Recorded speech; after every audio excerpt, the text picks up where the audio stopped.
Welcome to SVL Free News and Views. This is Brian About Town, your host, and we're out here this week at the Rainbow Kids Camp, which is put on by Hospice of Iredell County, and they're doing a fantastic job for these kids who have suffered loss, and we'll be having more about that in the show. But want to thank, first of all, our sponsors, Mitchell College, Randy Marion, Piedmont Healthcare, Blue Harbor Bank, Fast Fields, Key to Escape, The Escape Room, Statesville Family YMCA, and McDonald's of Iredell County. And we have a great first responder interview at the end of the show you will be sure to want to see. So, Mike, it's good to have you back. You made it back from vacation? Thanks, Brian. Had a good time. Glad I got back just in time for the humidity to reach like 120%. A lot different than where we were on vacation. Yeah, we were down here sweltering, and you were up there 20 degrees cooler. Very nice, and nice to be back. And you got some big news to talk about this week. Right, this has been a big news week for Statesville City Council on Monday night. Marathon meeting, about 5 hours from when they started talking about the budget at 5 until they finished after 10 o'clock. The surprising news was they hired Ron Smith as their new city manager. Well, I mean, how many counties can say that? They had a county manager, then comes back as city manager. Right, and so Ron will start on, I think, the week of July 7th. So that was big news, and then they also, after 6 or 7 tries, passed the budget. The vote was 5-4 with the mayor breaking the tie. And it's a $100 million budget, and city property taxes are going to go up about 2.11 cents per $100 valuation. Right. So slight tax increase for city residents. And then Tuesday night, the county commission had their big public hearing about the proposed quarter-cent sales tax increase. It's been pretty controversial the last few weeks. The initial language called for the county to give up to 75% of the revenues to the schools. A lot of people were disappointed in that because the county could give nothing, and that would be up to 75%. They changed the language at the meeting last night, and it looks like the schools will get 75% of the money, and that'll be on the ballot for voters to consider in November. So big news out of city and county governments this week. And there was also some concern about the officer that got shot. Right. The Statesville police officer who was shot on Friday evening. Police announced yesterday that they'd made an arrest to charge the suspect with 2 counts of attempted murder and several other charges. He's being held on a $3 million bond. Right. And on entertainment news, on Thursday, June 21st, it's going to be Midsummer Night's Dream in the Pasture. That's between the Pasture House and the Sharp House. And I've got some pictures here. You see this is from rehearsal. So you get your tickets at statesvilletheater.com or Eventbrite. And it's going to be a great time out there in the pasture. Yeah, I think it's going to be neat. They're going to be moving Theater Statesville outside. It's going to be under the stars. Hopefully we'll get some cool breeze through the pasture. I know that Sharp House is also offering a full meal for people who are interested in that. Should be a really good time. Yeah, and Keith Ryan's always a great host, and he's actually in the show this time. So, right. But I don't envy the guy that has to wear the horse head. No, That's pretty bad. Okay, so more entertainment news. A guy that always brings a big crowd to Statesville is Daryl Harwood. What a great guy. I went down to interview Daryl Harwood. He's going to be at Friday After 5, sponsored by Piedmont Healthcare. And he also, Mike, has a nonprofit called Stand Together, which benefits leukemia and lymphoma. They have a big event every fall. Right, it's incredible to see these artists who are so committed to giving back, and I think Daryl clearly is one of those. So if you get a chance, go out and see Daryl on Friday night and check out more about his nonprofit Stand Together. So here he is. Dr. Jekyll to Mr. Hyde, a shy old country boy to God looks like. Yeah, it's crazy how I change like that when I put on my magic cowboy hat, then I feel like Superman in the smoke and the lights with the scream. Hey everybody, as you might guess, that's the unmistakable music, none other than Daryl Harwood. I'm here on the front porch with Daryl. How you doing, Daryl? I'm doing good, man. A little quiet today. It's very quiet. So, you know, usually when you see Daryl, there's a lot of activity, a lot of energy, and you can see him this Friday at Friday After 5, sponsored by Piedmont Healthcare. And you looking forward to a good show? I am. I'm excited to be back. Finally, we're going to get the rain date made up. So we hope it doesn't rain again. You know, if it does rain, maybe it'll come on through early. But I wanted to spend a little time with you, Daryl. Tell us a little bit. I was talking to Karen earlier about how you guys got started, and you really got started because you wanted to do a benefit. We did. It was May the 1st, 2010. I did a benefit for my brother-in-law. I was actually one of the 5 bands I believe they had, and we were there to do a benefit for my brother-in-law. He had lymphoma, and we were trying to help raise some money, and that was our first show, and we did 7 songs. Really? 7 songs. That was it. And you've gone a long way from there. And did you really know after that concert that you got the itch to do it? Man, I was so nervous. I can remember standing in the parking lot talking to my mom. I was debating on whether to wear a cowboy hat or a ball cap. I was like, man, I just don't know. And I ended up wearing a cowboy hat and went ahead and did the show. And a lot of my friends from school came out. Okay. Yeah. And we got excited about doing the show. Right. And, so after we did that, we had a great turnout and raised a good bit of money for him. They had some big yard sales and some other things that went on. And then we went on from that to September, I believe the 6th, was my first real show, and we'd learned about 30 songs that show, and we had about 600 plus show up, and that was when I figured this was going to be it. You had something that you really you had passion about it. I did. I loved it. And of course, I knew Chip Coleman from a long time ago. And then I got to meet Eric, and then Chad. Now you're getting a new drummer, I believe. We are. He starts this Friday in Statesville's his first show. This is his first show there. Yeah. Now you've also got some original tunes. We do. We got about 12 to 15 original tunes that we've recorded over the last 5 years. But man, a good friend, Daryl Udy, is the guy that I'm working with, and we're working on we got about 5 to 6 songs we're kind of in the middle of trying to get them finished up. And as soon as I get the new drummer all squared away and get him rolling, we'll start, putting in those new. We want to start some new original material. I want to try to shoot for another album, even though we ain't released our first album yet. I still want to try to make another album. Maybe the end of this year, I'd like to put one together. I think we could finally do one, and that way I'd be tied into all the rights. Because some of the songs that we did off the first album, I got some help from Nashville. About 5 or 6 of those songs are people from Nashville, and it's really hard to get all that stuff rolling. But that's what I'm working on now, is trying to get the releases from all the artists that wrote the songs, where I can release my album and finally get it going. And I'm excited about that too. So, what's the most challenging part of keeping a band together? Man, I guess just keeping everybody happy. And I mean, see, I've been real lucky when I had Junior with me, my last drummer. He left on good terms. His mother and his mother-in-law had got some physical problems that he needed to stay at home and take care of. And to really keep a band tight, to me, is I think you got to really be good to them. You got to treat them good.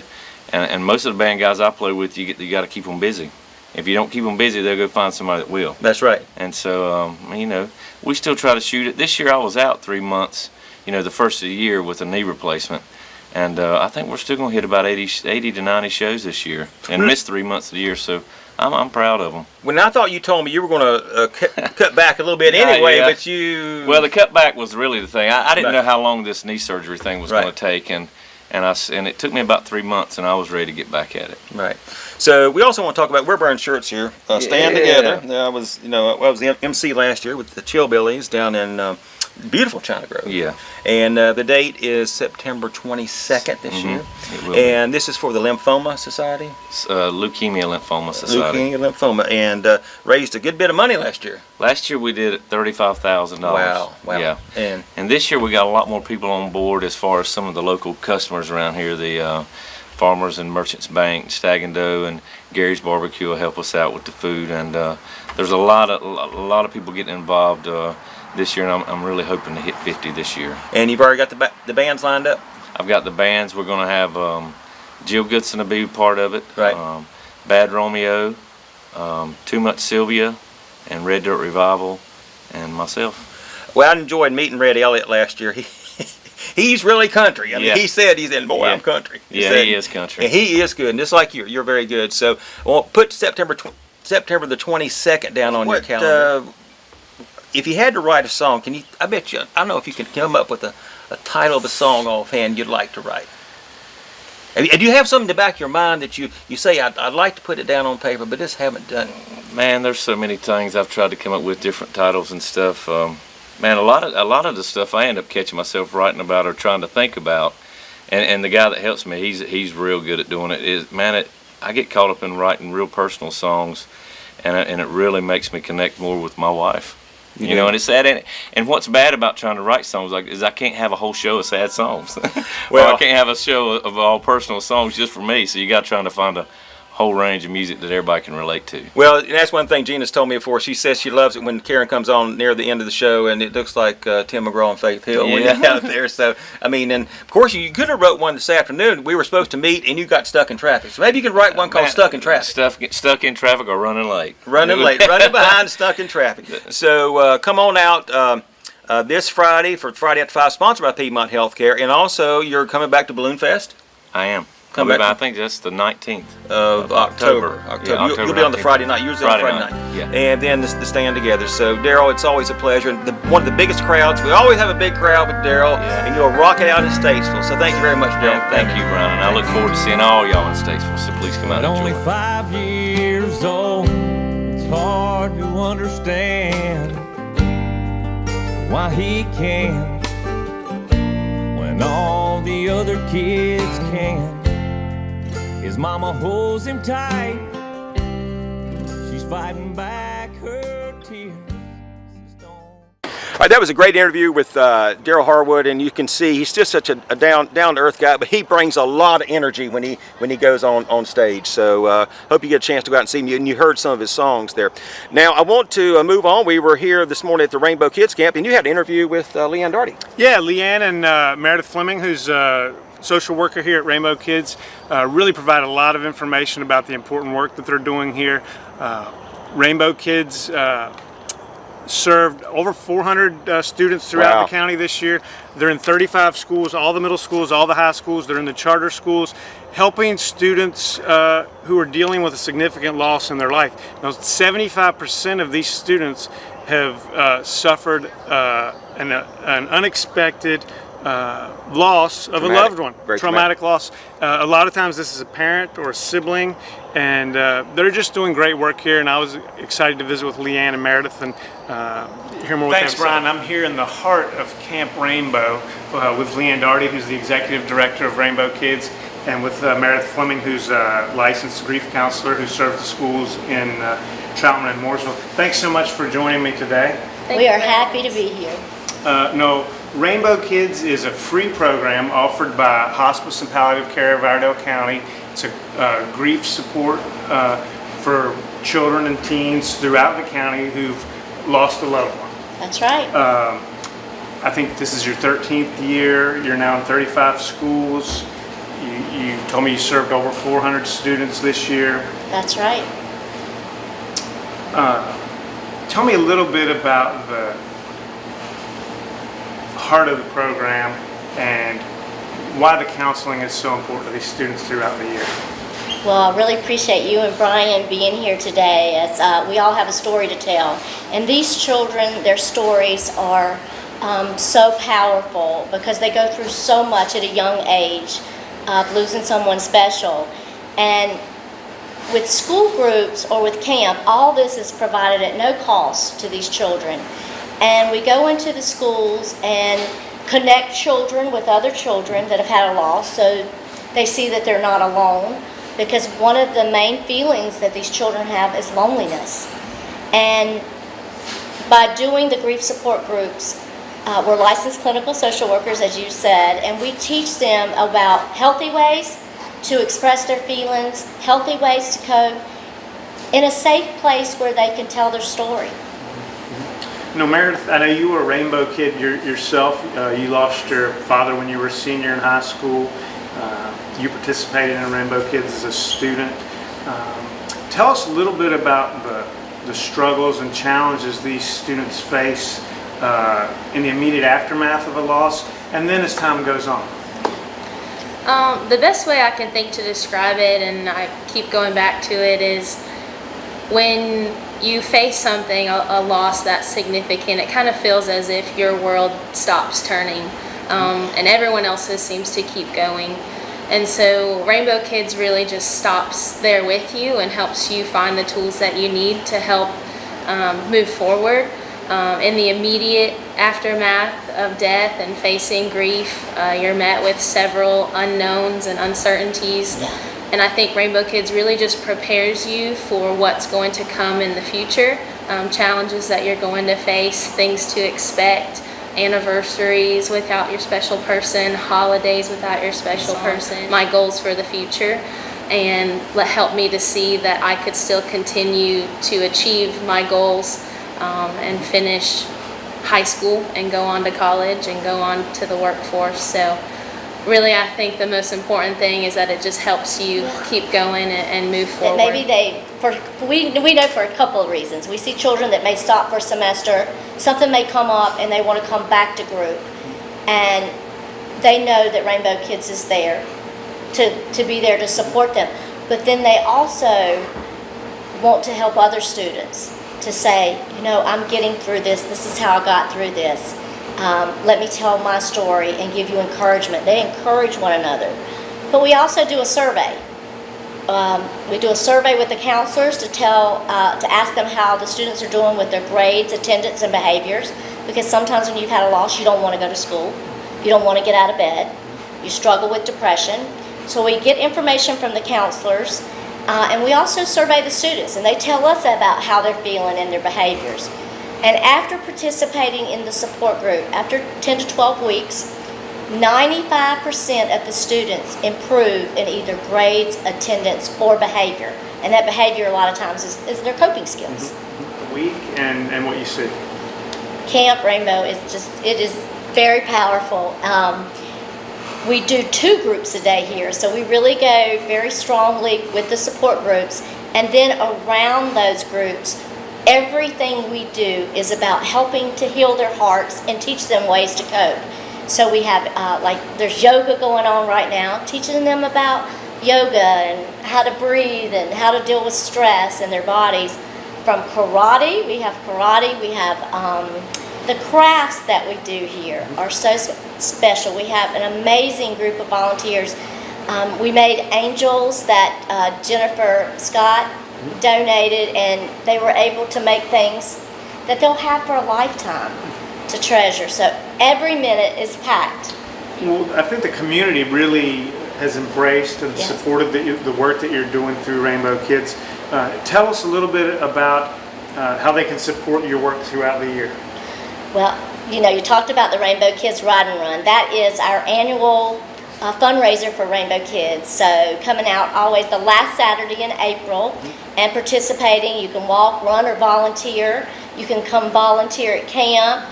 You can always donate to Hospice and Palliative Care of Iredell County in someone's honor and someone's memory.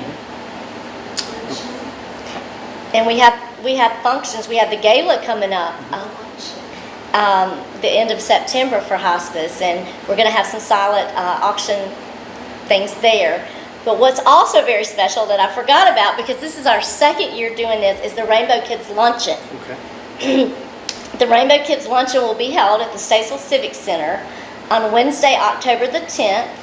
We only need you for an hour, 12 to 1, and it's a complimentary lunch, but you can also make a donation. So you can come with a friend. We'd love to have you, and we will be telling our story of Rainbow Kids. And so we're going to do that, like our second Rainbow Kids Courage Luncheon, October the 10th. Yeah.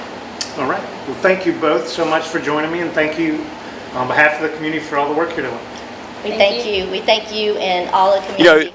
I don't think you realize when you lose a loved one how traumatic it can be, especially on children. So you can see what important work this is, Mike. It is. It's incredible, and we've experienced some losses in our own family, and our youngest son has actually participated in this program, and it's really been beneficial to him. Excellent, excellent. So next up, you had an interview with Sarah Kirkman. Yeah, the district attorney's office covers prosecutes crimes in Iredell and Alexander counties, and we had the opportunity to sit down with Sarah, talk about the work they're doing, the caseloads, the resources that they have, and it was just very informative. I thought one thing was very informative on this interview. She draws a very hard line on drinking and driving. Right, there's no compromise there. Right, drinking and driving, also child abuse. Right. Some things are just, they have so many cases in a year, they cannot possibly take every case to trial. Right. So you're going to have plea agreements and you're going to have plea bargains. That's how our justice system works. But I think she was very clear about the cases that they're not going to move on. That's right. So let's take. All right. Thanks, Brian. I'm here with District Attorney Sarah Kirkman. Sarah, thanks for taking the time to meet with us today. We thought about getting you in the witness stand, but we trust that we'll have a good exchange of ideas without that. First, you've been the district attorney now for 10 years, 9 years? 9 Since years? 2009. Midway almost through your third term. Tell us a little bit about what you've seen in terms of violent crime in recent years. Obviously, there have been some high-profile cases. We were talking off camera about the Humus case. Have you seen an increase in violent crime in recent years? I don't think I've necessarily seen an increase. I mean, I think we keep getting more cases as the years go on. I mean, I think that the departments, the law enforcement agencies are getting bigger, so there are more officers making more arrests, so there are more charges. But I don't think necessarily that violent crime has risen. But I also think one reason for a lot of that, the rise in any kind of charges or crime, is that our population keeps getting bigger. So I know when I first started as the elected DA and they split the district in two, the other two counties, Davidson and Davie, had a little bit of a higher population than Iredell and Alexander did. Well, now we've surpassed them, and now we have more of a population than they do. And so we're about 210,000 now. So population keeps growing, so necessarily there are probably going to be more charges, more arrests. Right. And have your resources kept up with that over the years? I mean, do you have enough ADAs and investigators on staff?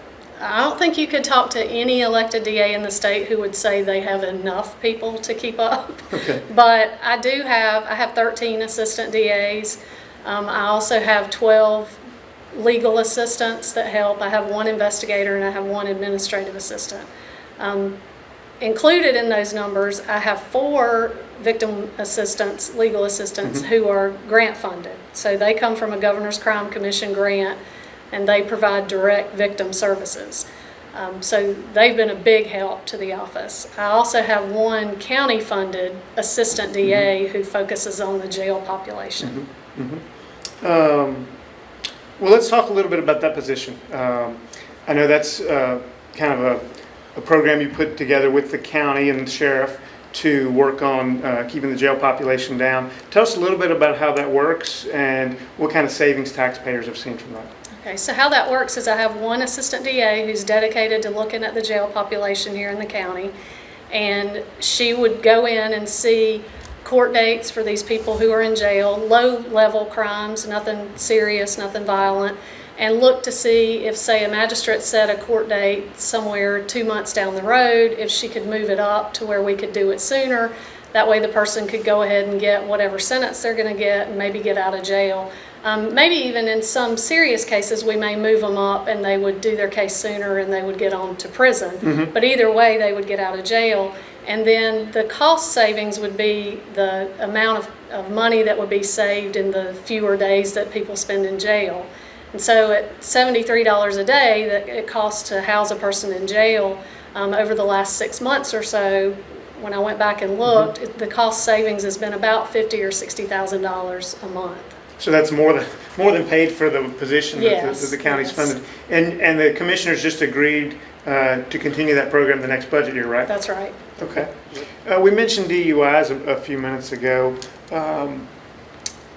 Give us an idea of what someone in Iredell County could expect for a first-time DUI offense, without an accident, low level. Okay, if it's a low level, it would be a level 5, and it's a little bit more complicated than this, but to simplify it, a first offense like that, they would generally get probation. They would have to do 24 hours community service. They would have to get a substance abuse assessment and any recommended treatment, and their license would be suspended, and they'd have to pay a fine. And that's not you're going to prosecute all the DUIs. That's not it's rare that you would reduce a DUI charge. I would say never. Never. Okay. And are there other cases that fall in that category? You always hear that seatbelt and child restraint charges, if you come into court here, you're not getting those dropped. Well, I don't know that that's necessarily true. I don't know that you can make that hard-line decision because we treat each case individually. So you have to look at the facts and circumstances of each case. But the ones that we do take a hard look at, driving while impaired cases, passing a stop school bus case. I mean, in a DWI case, they either plead guilty or they're going to have a trial. We might dismiss them, but the reason we would dismiss it is because there's not enough evidence to prosecute it. Other cases that, and this is just in my office, the things that I tell my people to take a hard look at are selling drugs, trafficking in drugs, armed robberies. Those are things that we take a hard look at. Like I said, there's no hard and fast rule about it, but if you commit those crimes in this district, you're gonna pay a serious price. Another thing is the sexual assaults of children. I have 2 assistant DAs who are dedicated to those cases. Those are very complicated cases and obviously require special skills and special treatment with the victims. So I have 2 people who just focus on those cases. And we work really closely with Dove House to be able to prosecute those cases. And I can't remember the conviction rate, maybe you'll know this, but I think since Dove House came online in Iredell County, it's gone from very low conviction rate to very high. It has. It's a great model, not just, so what Dove House brought to this district is not just that that's a child-friendly place for a victim to be interviewed. They only have to be interviewed one time, where before they would go in and be interviewed by law enforcement, then they'd be interviewed by social services, then they'd probably come into my office and a prosecutor would have to talk to them. So now there's one interview where the team can sit around the table and watch the interview remotely, and they can even contribute to the interview. So if there's something they think of that, hey, ask this, the interviewer has a earpiece and you can go on a mic and tell her to ask a question. But the other thing it's done is it's brought us the multidisciplinary team approach, which means all of us get together at a table and discuss these cases. So we're there when the first interview comes in, and then we discuss what to do with them afterwards. So if there's more investigation that needs to be done, all the agencies are at the table together saying, hey, we need you to go do this, or we think this would be a good direction for this case to take so we can get more information. And so we can help the child, or if charges need to be brought, if more evidence needs to be obtained, we can do that. Sometimes cases come through there and no charges are brought. So. Right. Well, thank you for taking the time to speak with us today. I think it's been a very informative interview, and I appreciate it. Thank you. Thank you, Mike, for that interview. And I think Sarah made it very clear on her position on all these matters. So there you have it right there. And we'll also post the full interview on the SVL Free TV. Now, I was over at the Iredell County Library and caught up with the summer reading program. Mike, libraries are evolving. We have access to so many things on our phone, but then we think, why do we want to go to the library? But it's because a lot of these programs that are involved. Yeah, the library, historically is kind of the cultural hub for a community. Right. And just because more people are reading on their phones or on their Kindles, I don't think the library has changed its mission. They have lots of programming for children. And this is at the main library in Statesville, the branch library in Troutman, also the library in Harmony. Harmony, all 3. So let's take a look.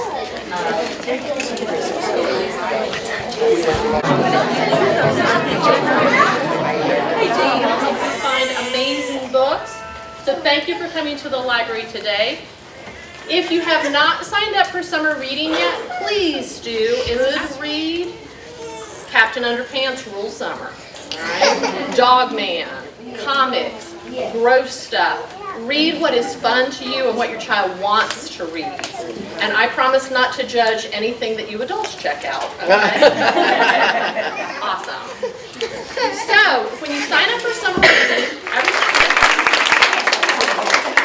Good morning! Good morning! Oh, how is everybody doing? Hey everybody, I'm down here at the Iredell County Public Library, and today is the kickoff for the READ program. Carol Dennis, how are you doing today? Doing well. Thanks for coming. And your title?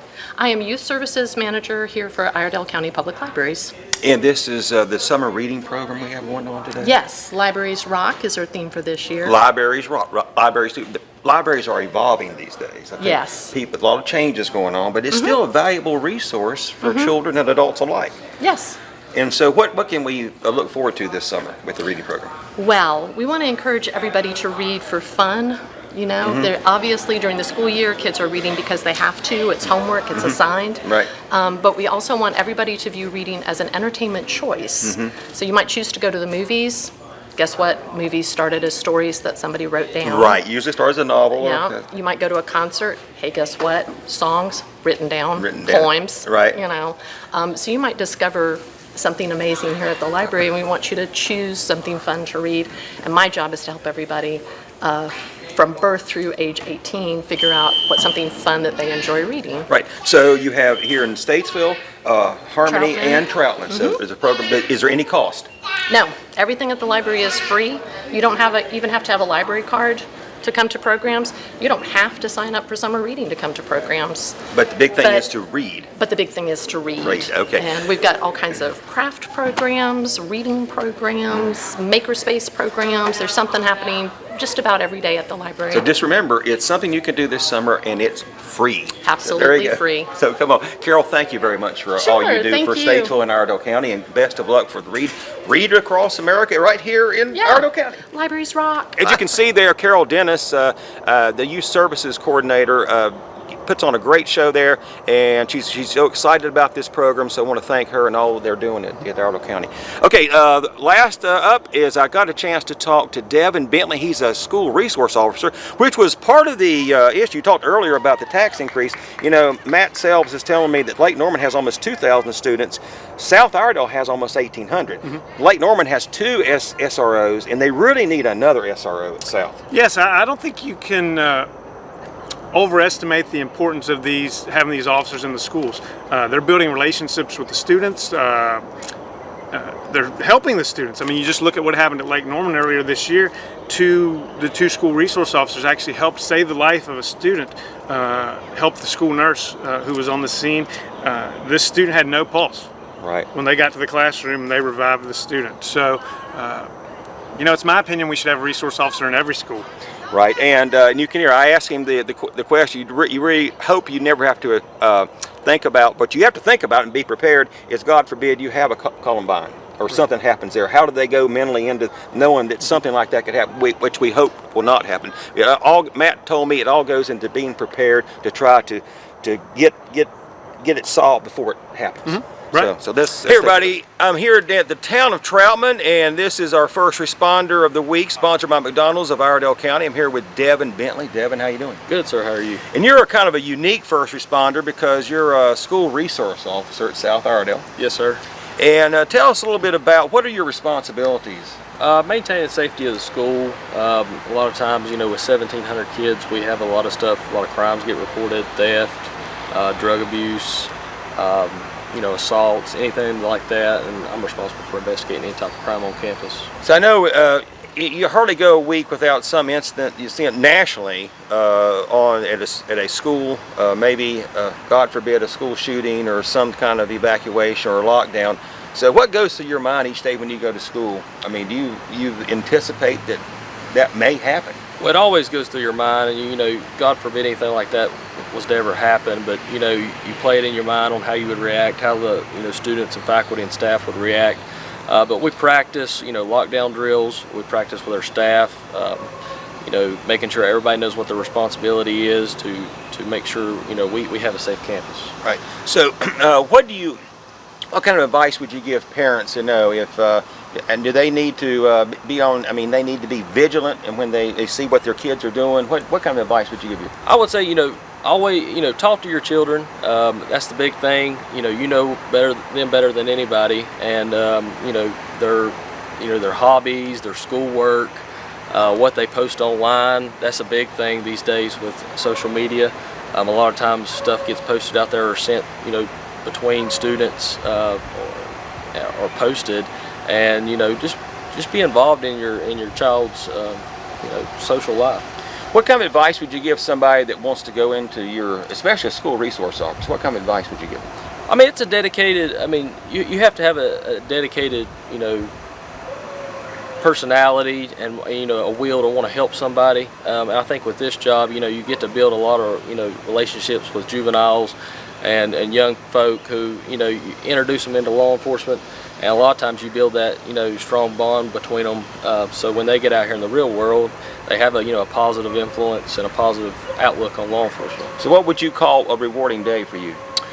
Not having to deal with any incidents, and a lot of times, when I do have downtime, which is very, small amount, but I get to go in and I'll go in and hang out with the kids, play basketball in the gym with them, and kind of build that bond between law enforcement and students. So, and how long have you been doing this?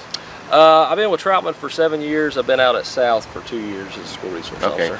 So school resource officer, a very important component now in the school. So Devin, we thank you for your service, and stay safe out there. Thank you. Thank you, Devin. All right, so there you go. We've been out here at Rainbow Kids, had a great time today, and thank you for the interview with Devin Bentley. And as you see there, it's such an important position. And parents, if you have any information that would be helpful for them, please feel free to reach out. It's critical, not only for incidents like we saw in Florida this year and obviously Columbine in the past, but it's critical to have these resources in the schools. You just look at what happened at Lake Norman High School earlier this year, where 2 resource officers were instrumental in helping save the life of a student who was not breathing and had no pulse when they arrived in the classroom. And for you soccer fans, or if you're on the continent, football fans, this is the World Cup now, and you said you're a fan of the... Yeah, we've enjoyed watching it. We've been up every morning watching the games, and it's unfortunate that the United States isn't there, but they'll be there in 2026. Right. And I was telling Mike, a fun fact is that soccer has the best home field advantage of any of the major sports. So maybe the Russians are setting themselves up for a victory. Well, we don't know. Well, maybe not. All right, so thank you for tuning in. And remember to go sign up for SVL free news.com to sign up for your email edition. So you'll get your email edition every morning at 5 a.m. and get started your day right. So Mike, thank you, and we'll look forward for another edition next week.